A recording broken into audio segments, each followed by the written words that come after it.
Good afternoon, wherever you find yourself. If you're in Ghana, I know you're around 4 o'clock. If you're here in the United States, it's 12 o'clock. Thank you for joining me. My name is Khadija, and today we are here to talk about turning setbacks into success, the art of pivoting towards your dreams. Okay, this is a subject we have for July. If you're interested in any of the subjects we've had since January, it will be on our YouTube page. I will share the details with you at the end of this session. Now that we got that out of the way, let's get to the fun stuff. The reason why we're here today. So, hopefully, today, I'm hoping that we will be able to understand setbacks and failures. We also will be able to learn how to pivot successfully. And of course, we'll be on our way to achieve our dreams. Okay. So, these are the objectives for this meeting. So, understanding setbacks and failures. I'm not going to say anything until I have heard from the room. Okay. So, let me know who here knows what setbacks are. No, I'm not going to ask you that. That's the wrong question to ask. My question is who here has never had a setback? Who here has never experienced failure or setback? Just give me a thumbs up, show by hands if you have never experienced a setback. Nobody? We all have? Okay. So now that we have established that we all have experienced a setback or a failure, can someone please tell me what that is or what that looks like? What does a setback or a failure look like?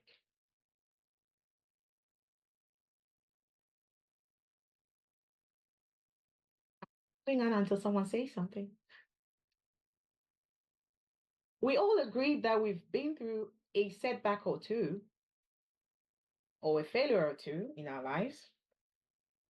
Yeah, I think I'll talk about failure. Like I've been through divorce, and I think that was till now I felt I feel that's it, and giving it a try again. I make sure to do things right. What I previously did, I think that made it fail. I'm trying as much as possible not to repeat the same thing because definitely how, for me, in my perspective, divorces happen. It's just not one person's fault. It'll be True. both parties, yes. And it's just True. maybe one person contributed more than the other. So Hmm. I don't see myself as a victim of divorce. I definitely played a role. So it is something I am reflecting, I have reflected on before I give it a shot again, making sure I don't repeat the same mistake I did previously. So that's my failure in life, I think. Listen, you said everything. I was with you till the end when you said that's your failure in life. And when you were talking, I was like, yes, yes, yes. She doesn't see herself as a victim. She acknowledges her role in it. And that's like major self-awareness. Like you see all the things you said and the process that you took us through when it comes to your divorce is something you it sounds so easy and so straightforward, but you'd be amazed at the number of people in this world who cannot just take that step back, look at something and acknowledge the role they played in it. So kudos to you, first of all. And yes, I mean, I say your divorce is not a failure. It's just I like to, if we don't remember anything about this session, I'd like us to think of failure and setbacks more like stepping stones. So you know how you can find a body of water and there are little rocks in the body of water that allows you to cross to the next um, parcel of land. Now, some of them are stable, others are not.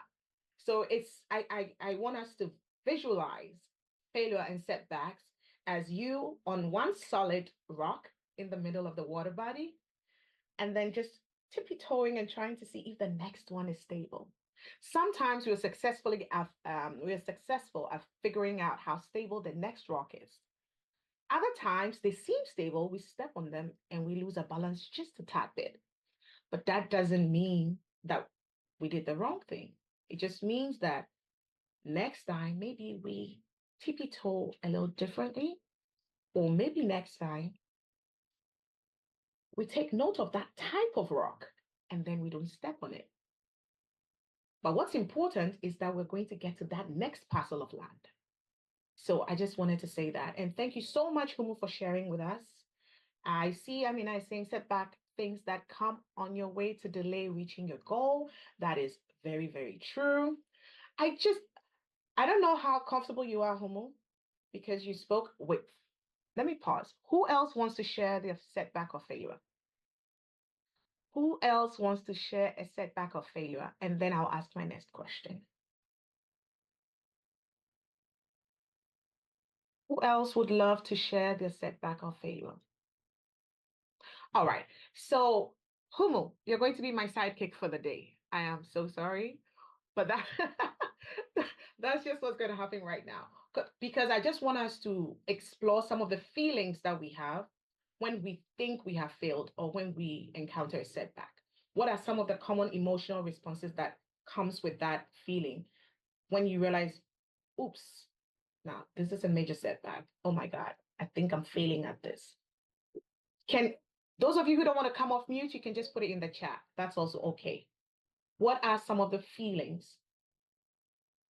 Definitely sadness. You are very, and I agree with Amina when she said it's not a failure. It came to a point where I realized that it's not a failure. Yeah. So I totally agree with her. You feel sad, and you go through a healing process and all that. That's You very true. Yeah, That- and That's very true. mhm. Sadness is the first one. Who else has anything? How about frustration? You know that feeling where like you know you want this really badly in your mind and in your capacity, you know you're doing the best you can to get this thing right, but somehow it's just not working.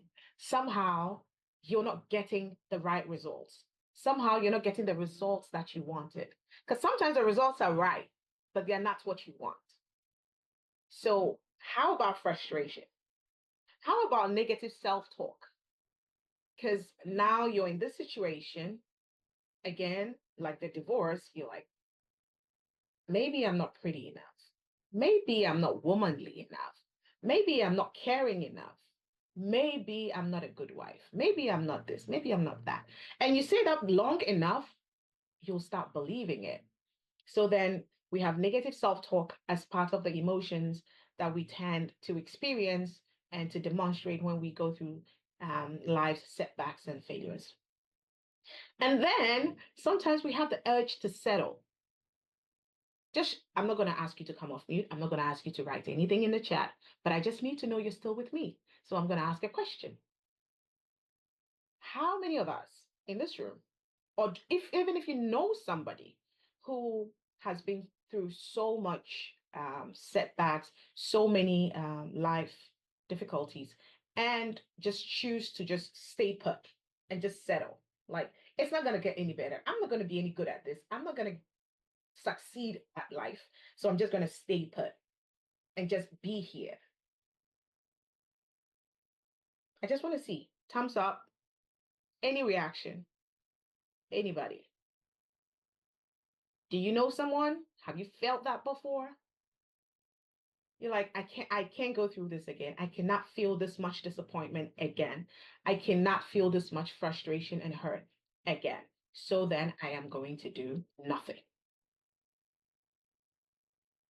Yes, you begin to assess yourself and you wish you could turn back the hands of time. That is so true. That is so true. And how many of us wish we could? Right. Thank you so much, Linda, for sharing that with us. And that is the reality of it. Sometimes we wish we could turn back the hands of time, but we can't. So that's the purpose of this conversation today, right? That's the purpose of this conversation. So I'm going to share this picture with you, and I hope you can see it. It's the successful person and the not so successful person. I don't want to say unsuccessful, but not so successful. You see how the failure just piles up on top of the unsuccessful person? That's the feeling of, you know what? I'm done. I can't. I'm just going to stay right here. I'm just going to make the best of what I got right here. But then the successful person takes all these failures and setbacks and challenges and creates steps. Because think about it this way. If you were trying to, let's just say you're trying to prepare a dish and then you do it the first time and it sucks. What have we learned from that? Normally, as human beings, we jump straight to the end and go, I'm not a good cook. I can't cook. When the truth of the matter is, this way I did it this first time didn't work. There must be another way to do it. So now I take this first way I did it that made me fail and use it as a stepping stone to try another way. I'm not going to give up on preparing that dish, but I'm going to try mixing the recipes differently. Maybe try a different temperature.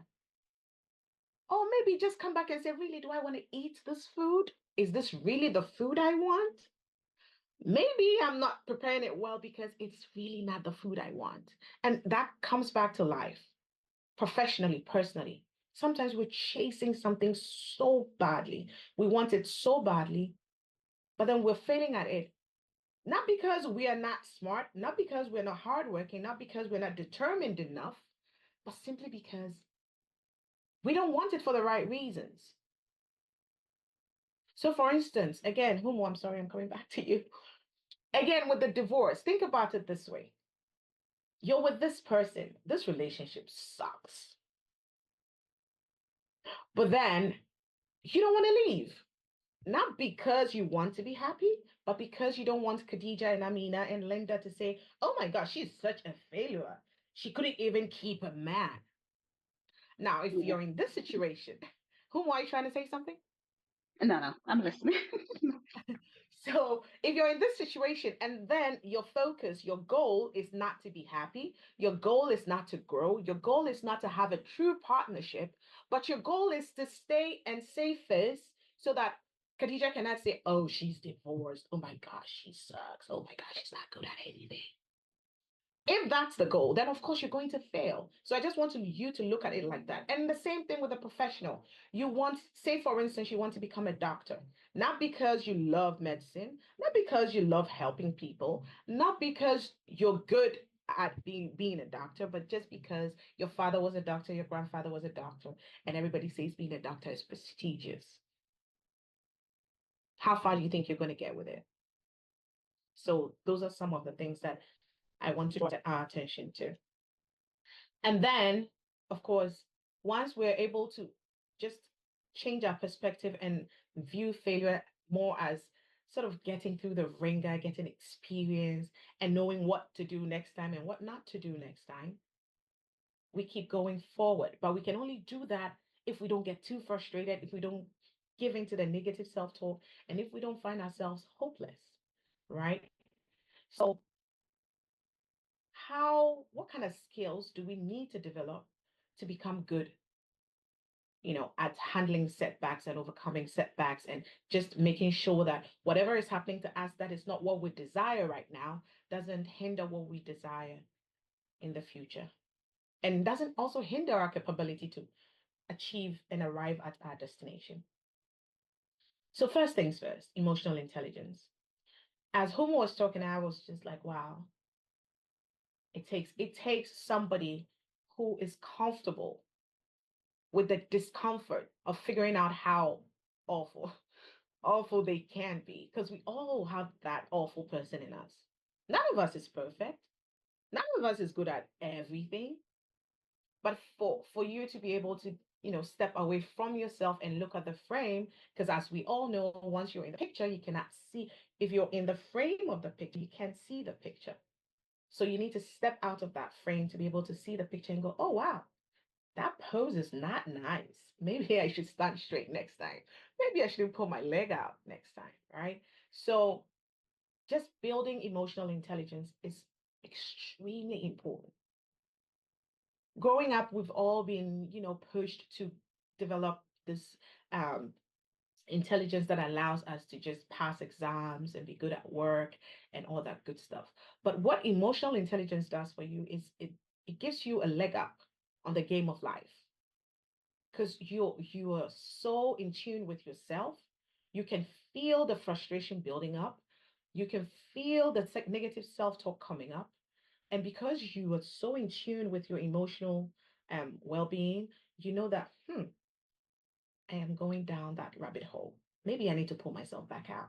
But if you don't have that intelligence, you're just going to keep sinking and sinking and sinking until you can't find your lifeline. So it's important to develop emotional intelligence. And how do you do that? You have to start by being first like self-aware. How can we become more self-aware? We can seek feedback from the people around us. We can seek feedback. We can learn. We can watch our own patterns. We can have a notebook where we write stuff that happens to us and how we deal with it. Then we can see these patterns building up and say, oh, I never saw this. Maybe I should do this next time. So it's a process. Nobody is ever emotionally intelligent, but it's a process. And as long as you're trying to figure yourself out every single day, you get better at it, just like every other thing. You get better at it. Okay. So being able to improve your self-awareness and your emotional intelligence just allows you to manage stress and remain positive, which is the most important thing, to remain positive. Because the minute you let the negativity take over, we've lost. There's nothing else there. We can't do anything. But as long as we keep hope alive and we remain positive, whatever setback, whatever difficulty, whatever challenge that we find, we're always going to see that light at the end of the tunnel. And that's a gift not many people have. So, my advice, let's try from this day on. If you're not on the self awareness journey, if you're not on the journey of building emotional intelligence, from this day on, maybe it's a good idea to start that journey. Just we these days we talk about self-love and all that good stuff, but it all starts with self-awareness. You can't love what you don't know. You can't love who you don't know. So you have to know yourself to love yourself. And the only way you can know yourself is by practicing self-awareness and developing emotional intelligence. The next thing is adaptability and flexibility. Now, again, how do you develop adaptability and flexibility? You need to understand the need to be flexible in your plans. So yes, you met somebody. So yes, you fell in love. Yes, it's not working. So what? The plan was to be married, stay married, have babies, hopefully, and create a family. That was the plan. Now, the plan doesn't seem to be working. We need to be flexible enough to say, you know what? I had a goal. It was a good goal, but it's not working out. Maybe I should change this plan. Maybe this plan wasn't with this person. Maybe this plan wasn't with this organization. Maybe the goal is not with this business that I'm trying to make work, even though the business is not working. Maybe I'm not the one supposed to be in this relationship. Maybe I'm not the one supposed to be leading this business. Maybe I'm not the one supposed to be in this organization right now. So we need to be flexible like that. But the only way you can be flexible is if you're self-aware and emotionally intelligent. So these are all intertwined concepts. You can have one without the other. And then because you've built up your flexibility, now you become adaptable because you go in knowing that, yes, I want this to work 100%, but if it doesn't, I can do A, B, C, D. So it allows you to shift and you are able to shift and create situations for yourself. This life is hard. The world is miserable. People are miserable and they will make you miserable. But you have to know yourself, train yourself enough to be adaptable to changes. Because truth is, you're your only circle of influence. You can't change me, but you can change you. I can be mean to you, treat you poorly, make your life miserable, only if you allow me. So you're so I just want us to understand that part. Being flexible and adaptable gives you power. It gives you the power to choose what affects you and what doesn't, what works for you and what doesn't. Okay. So, some of the techniques you can use to enhance adaptability is just to expose yourself to new experiences. Don't be afraid. Some of us are so afraid of new things that we don't even want to try anything at all. What's the worst case scenario? You try it and you don't like it? Points for your self awareness, points for building on your emotional intelligence. Now you know what not to do. Now you know what you don't like, and now you know what's not good for you. So it's important to try new things, expose yourself to new things. They might look difficult in the beginning. They might look hard in the beginning. They might look uncomfortable. They might just be weird. But keep trying. Keep trying new things. At least now you're building on your things that you know for sure I do not like this. For sure I can't stand this. Not because I said it's not cool, but because I experienced it and I know that it's not good for me. So those are some of the ways that you can build adaptability. And of course, just continuous learning. Some of us gain our degrees and we stop learning. We get a bachelor's in whatever we choose to study, and that's it. My bachelor is supposed to take me everywhere from step A to step 20, but that's not how life works. We live in a world that is spinning faster than ever. Every single week, there's some new invention. Every single week, there's something that's happening.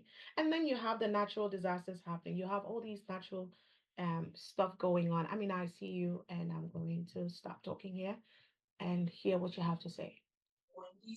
Yeah, I just wanted to put a finger on what you say. It is crucial to me that we experience whatever it is, whether it's professional, emotional, personal, we have the experience before we give up, before we just say, no, this is not for me. Because I feel like that's one of the things that drag us back as women, as human beings. We always heard people say, oh no, this career, no, I heard is too much, it's stressful, it's this and that. Oh, this person is this and that. But did you actually get in contact with, because you never experience it. So there is no way you can take somebody else comment, apply it in your life, and just put a barrier in front of you. It shouldn't be like that. We should like break the fear, go experience, and if it doesn't work, you just move on to something else. That's something that was dear to me. I just wanted to share and you know add on what you Thank said. you. Thank you, Amina. Listen, flexibility and adaptability is important. Nobody ever got anywhere in life being bandai, being fixed, being all stiff. Nobody ever got anywhere with that because what you're doing is preventing yourself to grow. You're stunting yourself. So yeah, the next skill that we need to develop is to develop the skill of problem solving. Problem solving. So I have a lot of kids, and sometimes I don't know if it's just certain kids, but my daughter would go, "Mommy, mommy, look, he took this from me." What did he take? A can of Coke. Do we have more Coke in the house? Yes. Why are you frustrated that your younger brother wants the Coke you're holding, but there's more Coke in the fridge? And that's what we do as adults sometimes. So you're in a situation. Let's say, for instance, you're in a career. You have a position at an organization. It's not working. Your boss sucks. You don't love the work you're doing. You don't love the tasks that you have to do every single day. But then you find yourself in this rut where you just keep complaining, complaining, complaining, complaining. Nobody said you can't look for another job. Nobody said you can't change organizations. Nothing is holding you down. But you have backed yourself up into this situation where you waste your very, very productive man hours complaining, whining. Because this person is not going to change because you whine. They're not going to change because you're miserable. But you can change by restructuring your resume, by looking for different industries, by looking for another organization in the same industry. So that's what we talk about when we talk about problem solving. It's not just calculating mathematics, no. But there are situations in our lives that occur, and you find people just stop and wallow in the problem instead of just looking at the possible solutions around them. And there's always a solution. That is the truth. There is always a solution. There is never any situation that doesn't have a solution. You might not like the solution, but there's one. So it's two different things, and it takes a self-aware person, an emotionally intelligent person, a flexible and adaptable person to see the opportunities around, to see the options around, and to see the possible solutions around. So it's important to build these problem-solving skills, right? And just to finish the story I started with, when I go, do we have more Coke? She goes, yes. Is there Coke in the fridge? She goes, yes. And I go, so why are you frustrated? Why are you so mad? You know what I get? A smile. Because it's almost like he goes, yeah, I was fussing over nothing. And that's what we do as adults. We do that a lot as adults. Instead of finding the solutions, we waste so much time on the problem. The next skill is to be resilient. Ray, can I chip in here? I'm sorry. Sure, sure, sure. No, go on. No sorry. Stop me whenever. Okay, Okay. stop me whenever. Yes, in regards to problem solving, like when you come to our workplaces, Mhm. for me, I feel there are a lot of jobs out there. You can go seek another job.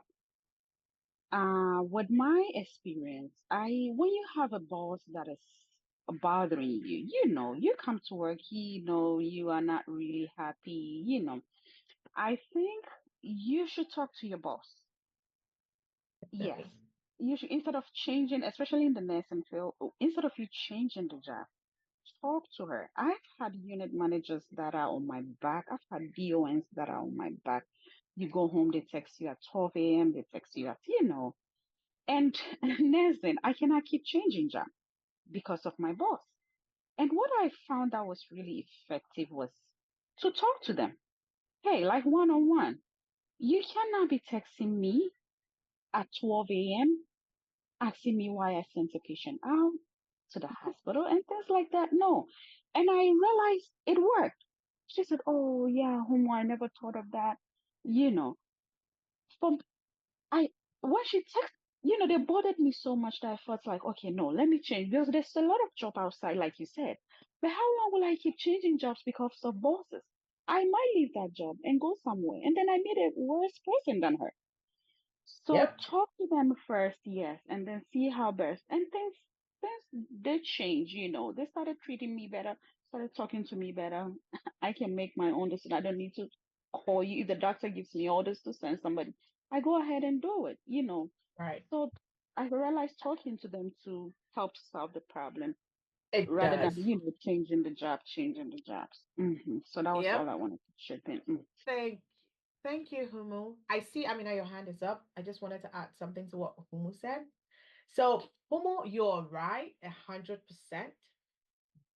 In this situation, what we're looking at is just being critical about your environment, right? Just being creative with your problem solving, and talking to them is one of those creative ways. So the fact that you're even thinking and saying, you know what, maybe I should talk to this person. Maybe I should talk to this person. That's you looking for solutions. That's just not you whining to your colleagues, because that's what some of us do.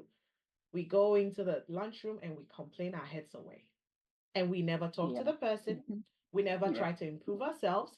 We never try to see what we're doing wrong. And that's just the conversation we're having. And I'm so glad that you are bringing this up because it demonstrates again creative and critical ways of figuring out how to solve problems. So thank you, Homo.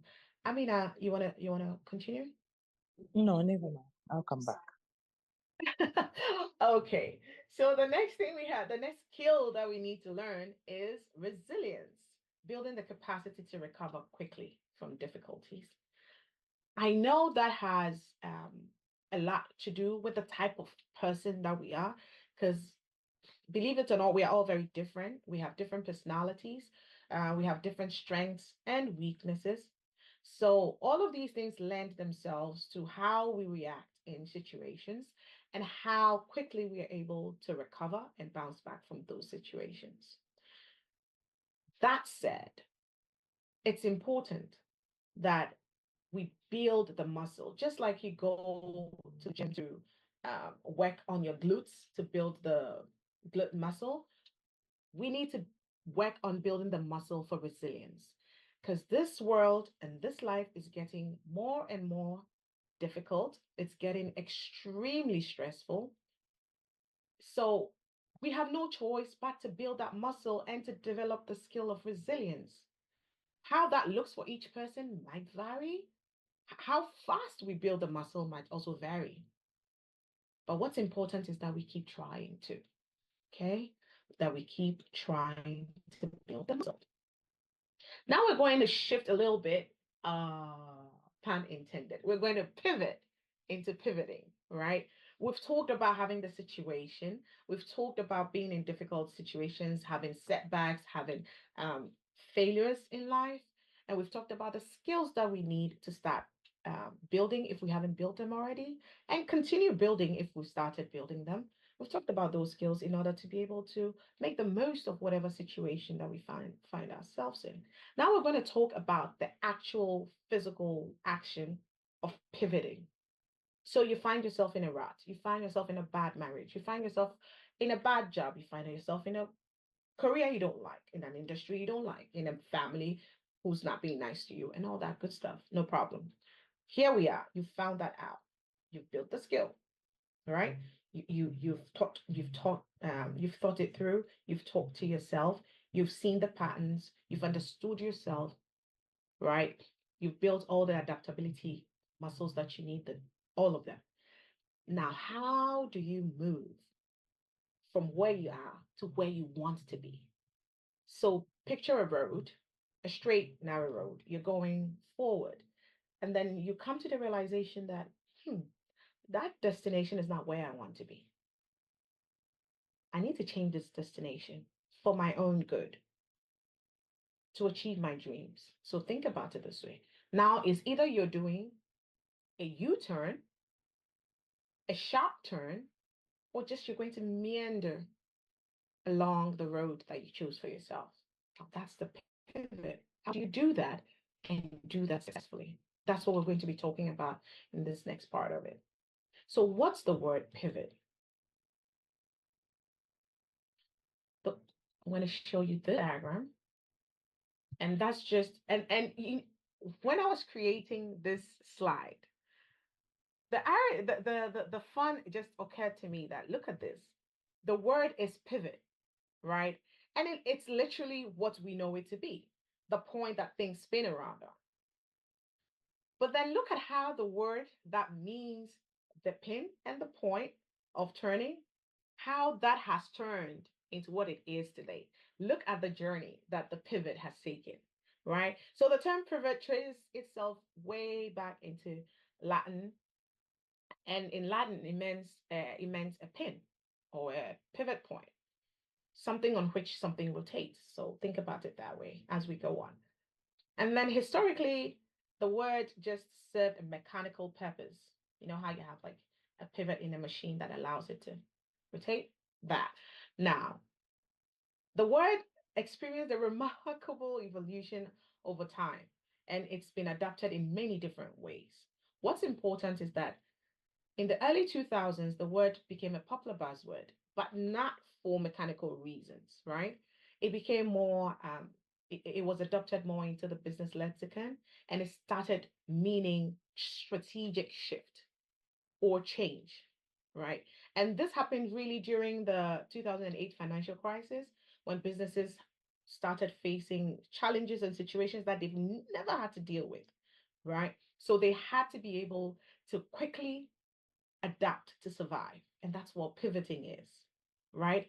Um, and then now we find ourselves using pivot in a more general term, which simply means being able to master the art of embracing change, because you got to embrace it to be able to seize the opportunity, right?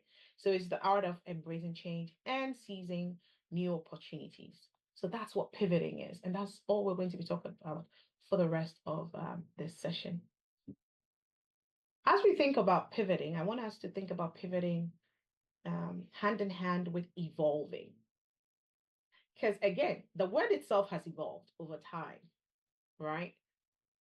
As human beings, we need to be okay with evolving. Linda yesterday is not Linda today. If Linda yesterday is Linda today, then we're stagnant.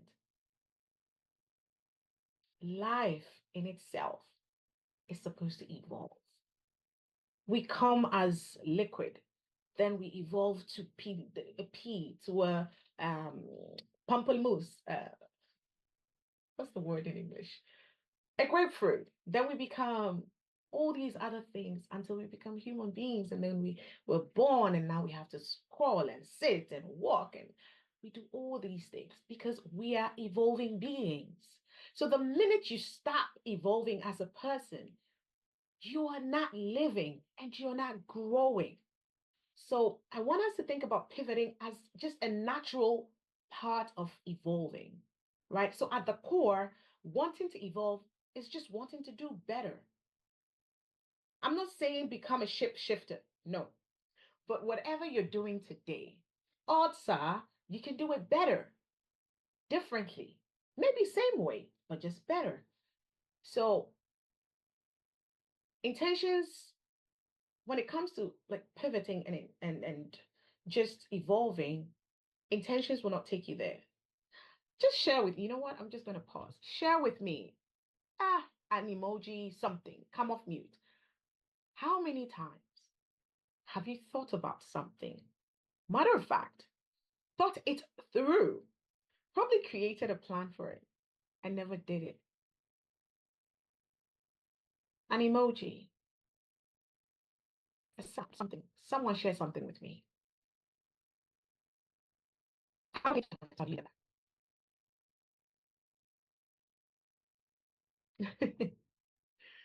that? How many times? Listen, you brilliant idea. You've gone through the process, you've thought about it, even talked to your best friend about it, created a whole plan, ever did it. Now that's what pivoting does. Pivoting is the actual action. It's the physical act of evolving. You gotta do it. To pivot, you have to do something. You can't just think something or feel something. You have to do something. You have to decide to take the action and change, right? So personal growth won't happen unless you're willing to take the time and put in the work. I'm sure everything we've been talking about today is not new to any of us. It's not. And then when you put the work and you feel good about yourself, you are actually feeling that you are growing. You got that positive vibes. Somebody's gonna come and Yep. tell you, oh, but you have changed just because you decided to take care of yourself or to do better or to wish Mhm. better for yourself, then you have become the devil. You know, Yep. it's Yeah. these things we need to overcome to just stand our ground. Yep. Very true. Very true, Amina. It's like I always say this. When it comes to personal and professional development, a healthy dose of selfishness is fine. You've got to be selfish. You've got to love yourself to be able to take certain steps in your life. You have to be able to. And the minute you start loving yourself, the people who benefited from you loving them start feeling a certain type of way and start calling you names. But then what emotional intelligence and self-awareness will do for you is allow you to take that like Teflon. It's going to fall, whatever they say is just going to fall off your skin like that because you have done the work of knowing yourself, understanding yourself. And knowing yourself is just not knowing all your strengths, it's knowing your strengths, your failures, your weaknesses, your biases, your prejudices. So at this point, no one can tell you nothing because you've invested in yourself and knowing yourself and loving yourself regardless. So if I know I'm lazy and you come and tell me I'm lazy, well, late news. I already know that. And I'm working on getting better at it. Right. So that's what pivoting does for us. Yeah. Now, how can we pivot? The importance of pivoting. See, we've been talking a little bit about this, but why is it crucial for us to pivot? We need to recognize when the time is right to change direction. Like you can be, I'm going to stop here. How many of us have been driving to a place? You thought you knew where you were going to. Matter of fact, you know where you're going to. You know the address. If you're using a GPS, you put it in there, you're going. But then halfway through the journey, you're like, I know the GPS is saying to go right. However, I think this thing is on the left. Nah, this journey is not feeling right at this point. How many of us have felt that? And that's what pivots do, right? It's just being able to recognize that, yes, you started this path. Yes, you chose this path, but this path is not serving you. The destination that this path is taking you to is not what you want anymore. And that is okay. Because why? You're evolving, you're growing, your taste is changing, your preferences are changing, your love is changing. So it's okay that you said you wanted to go to point A and started on the journey to point A. It's okay to say, I have outgrown point A. I don't want to be at point A anymore. I want to be at point Z. And it's okay. But then you have to know when to change direction. It's important. The timing is important. I know who sang this song, but it's just popping up in my head right now. You gotta know when to fold them, right? Know when to hold them, know when to walk away, and know when to whatever. Right? So that's what it is about. You have to be able to recognize when it's time to change. But also remember, you have to know yourself, your circumstance, your surroundings to be able to know that. So it always comes back to emotional intelligence and self-awareness. And then also, you got nothing to lose if you pivot for the right reasons. Because all that's going to give you is more opportunities, growth, and innovation. Because now you're not stuck. You're not doing the same things over and over again. You're trying new things. And with new things come new ideas and new experiences. So if you do it right, you cannot go wrong with pivoting. And what's the risk of not pivoting? Can someone tell me? We've been having this conversation for what, 40 something minutes now? Somebody has got to tell me this one. What is the risk of not pivoting? You can use a word, you can use a sentence, anything. Just let me know. Let me know that you're with me on this journey. I'm looking at the chat, I'm looking at the reactions. Somebody let me know that we're still here together. We're here together. Show me that we're here together. Anybody? Nobody? Okay, I'm going to say it. And if I say it and it's something you thought about, just give me a reaction. So the risk of not pivoting at all is that you're stagnant. Let me see what was said. Taiba said it in the I chat. have that in chat. Yeah, see, I was looking at you. I was looking at your box. We're spiriting right now. Listen, you become stagnant And I because think you'll you be keep doing miserable too. You stuck and then you're gonna be miserable. And lovely, miserable, right? Sharifa says you don't know what you're capable of achieving. That's true. Missed opportunities. You're going to miss opportunities because you choose not to grow, not to evolve, not to pivot. So, you're with me. Now I know that even though your boxes don't have images, it's fine. You're with me. And thank you for being with me.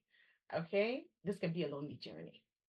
Now, so now that we know what is good about it and what is not good about it, let's see. Let's see how to pivot successfully.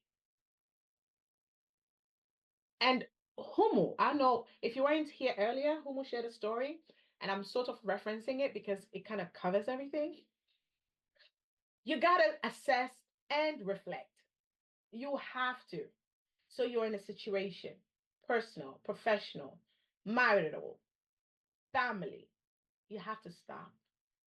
Step away from yourself and assess the situation as objectively as possible. We're all capable of being objective when we choose to be and when we allow ourselves to be. So we have to be able to assess the situation. What's going on? Why is it going on? And why is it going on the way it's going on? What is my role in this? How can I change it? How much of an influence can I have on the situation? Right? We have to do all these things. And how can we self assess? How can we situation assess? It's the same thing. SWOT analysis. It cuts across businesses, it cuts across human beings. Check for the strengths, check for the weaknesses, check for the opportunities, and check for the obstacles, the challenges, the threats. Once you write these things down, you will find a pattern. It will create a pattern for you, and you'll be able to understand better what's going on. And once you've got that, now you're going to reflect. So, say for instance, in Humo's situation, she's in this situation, she's in this marriage, it's not working. She's doing all she can, or at least what she thinks she can. It's still not working. She's done all the maths. Now she has to reflect what to do next. Do I stay? And if I stayed, why would I be staying? If I sacrificed my happiness, why would I do that? And if you can find a good reason, my friend, feel free to stay. But if not, you got to pivot. So that's what assessment and reflection does for you. It allows you to analyze the reasons behind the setbacks, internal and external, because nothing happens in a vacuum, right? Nothing happens in a vacuum. You played a role in it, somebody else played a role in it. Sometimes things are happening that has nothing to do with you and the other person in the situation. And you got to figure that out too. Maybe the environment is not helping, right? So you need to be able to do that internal and external analysis of the factors that are affecting your situation. And then you need to identify, if you're a professional, you need to identify your core strengths, what you bring to the table, your individual selling point. We all have them. Again, you got to do the work to find them. But you have to identify that if it's in a marriage. What are your strengths in this marriage? What are the things that you can do and cannot do? And if you decide to leave and you pivot, what can you take with you and what do you have to leave behind? This is the importance of assessment and reflection. And then once you've done all this work, you got to set new goals because the first one didn't work, right? And it wasn't a failure. It only taught you what not to do this time around. And you can only know that if you do the right assessment and reflection. And I want to just go back a second and say brilliance, wisdom, and guidance is not in one person's head. So you can start the assessment by yourself, the reflection by yourself, but you need to have a trusted village that will help you. It could be your best friend who gives it to you straight. It could be your coach, it could be your mentor. If you have a parent that you trust and you know will give it to you straight, you could share. So you can't just make all these decisions in your head because everything seems fantastic in the head until you put it on paper. I don't know if any of you have realized that. Like you have this plan and it's so fantastic, it's brilliant in your head. And then you start to implement it, you're like, oh damn, I didn't think about that. So that's why you need to talk to other people. You need to tap into other people's skills, tap into other people's wisdom, and hopefully you find a good new goal to chase after. So you have to redefine what success looks like to you. So for instance, as a married woman, if it's not working and you got to get a divorce, now it's starting to look like maybe you're not good at this, maybe this is not meant for you. But it's up to you to decide what success looks like, what a successful marriage means to you. Everybody has a different definition of what a successful marriage is. Listen, some of us want to, what successful marriages are to us is to be able to drive a G Wagon, go to all the fancy, all the fancy vacation spots, and have our husbands flounder and just chase women everywhere. That is success to us. As long as I don't have to lift a finger and work and I can enjoy all these other goodness of life, I'm fine. Now, if that's success for you, if you define that as your success, if your husband is philandering, what do you care? All right. But you have to define it to start with. Define what success means. So you have to set realistic goals and achievable new goals. We've done this before. I think in the past months we did smart goal setting. You can go and take a look at it. It's a whole topic on its own. But yes, you have to set smart goals. You have to create a new action plan.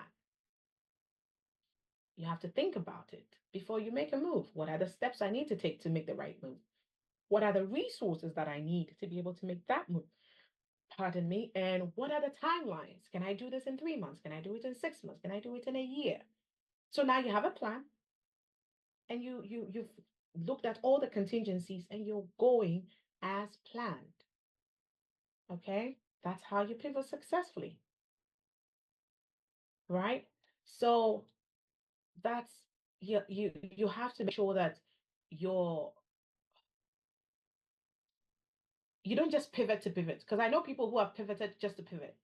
I know people who, and I'm sure you know that person. Give me a wink. Give me a wink in the chat if you know somebody like that. Immediately a situation gets uncomfortable, they're out. Skadoodle, they're gone. Like they just duck. The next minute they're there, the next minute they're not there. There are people who pivot just to pivot.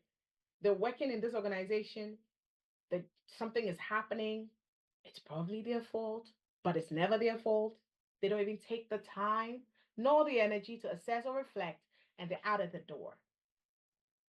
The minute it gets a little warmer in the room, they're out. That's not what we're talking about. That's not what we're talking about. We're talking about careful planning. And then when you plan, you take the action. And don't forget, we have to continuously learn and adapt. Things are changing at a rapid rate. What worked yesterday will not work today. There's a very interesting book called What Got You Here Today? What Got You Here Will Not Get You There, which means that whatever you've been doing that's working to this point is not enough to get you to the next point you want to go to. So you have to continuously learn and you have to continuously adapt, not to shape shift, but just to continuously adapt. Okay. So these are the things that you do to successfully pivot.